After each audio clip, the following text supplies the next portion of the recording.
पेवा और कुरुक्षेत्र जो धार्मिक नगरी है, यहाँ पर जो मीट की ओपन सेल हो पूरी तरह से बैन है। इसी को देखते हुए हम समय समय पर ड्राइव चलाते रहते हैं। अगर कोई नहीं मानता बार बार तो उसकी दुकान को सील कर दिया जाएगा। नमस्कार, पंजाब केसरी टीवी पर आप दर्शकों का स्वागत है। और इस समय हम मौजूद हैं कुरुक्षेत्र नगर परिषद में।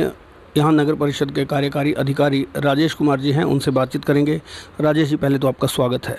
Sir, thank you sir. Rajesh ji, बहुत धन्यवाद। जी राजेश जी, जानना चाहूँगा, जो कुरुक्षेत्र में एक बड़ा मुद्दा हमने उठाया हुआ है और मुद्दा काफ़ी गंभीर है। एक तो उस पर जानकारी चाहूँगा कि जो नॉन वेजिटेरियन की सप्लाई का मामला है या उसकी सेल या परचेज का मामला है, उस पर राज्यपाल द्वारा पूर्णतः बैन लगा दिया गया था।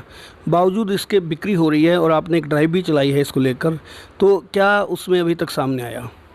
सर, ऐसा है कि जो पेवा और कुरुक्षेत्र जो धार्मिक नगरी है, यहाँ पर जो मीट की ओपन सेल हो पूरी तरह से बैन है और ईटिंग भी बैन है।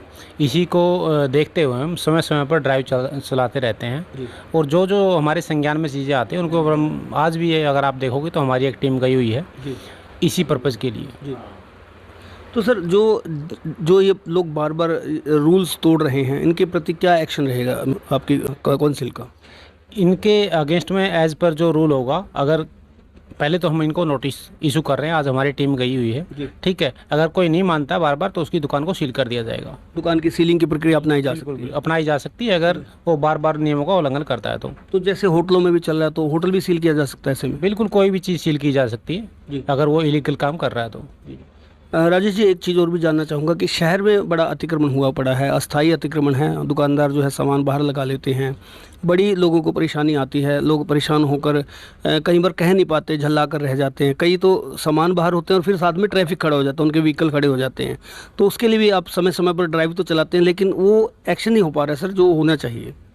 नहीं, हमारी तरफ से बार बार समय समय पर ड्राइव चलाई जा रही हैं, बट पब्लिक से मेरी अपील है कि ये तो उन्होंने खुद समझना है कि वो अपनी दुकान के सामने जो सामान रख के दूसरी जो आम जनता है उसके लिए प्रॉब्लम क्रिएट कर रहे हैं। तो उनको चाहिए कि वो अपना सामान अपनी दुकान के अंदर रखें। जी। तो अगर लोग नहीं मानते तो फिर क्या एक्शन रहेगा?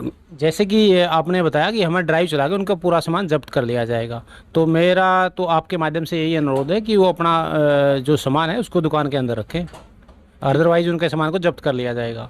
और हम निकट भविष्य में ड्राइव चलाने वाले हैं। जी, धन्यवाद राजेश जी।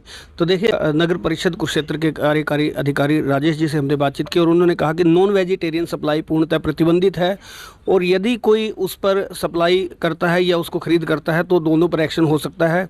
इवन जो यूनिट है, जिस यूनिट से वो सप्लाई होती है, वो यूनिट भी सील हो सकता है। मैं राजेश जी एक सवाल और भी जानना चाहूँगा कि जो ऑनलाइन जो सप्लाई हो रही है, जो ऑनलाइन जो डिलीवरी साइट्स है उनसे सप्लाई हो रही है, उसको लेकर किस तरह से एक्शन रहेगा? देखिए, जो नियम है वो सभी के लिए समान है, चाहे वो ऑनलाइन है चाहे ऑफलाइन है, तो दोनों के ऊपर ही कार्रवाई की जाएगी अगर ऐसा पाया जाता है तो। जी।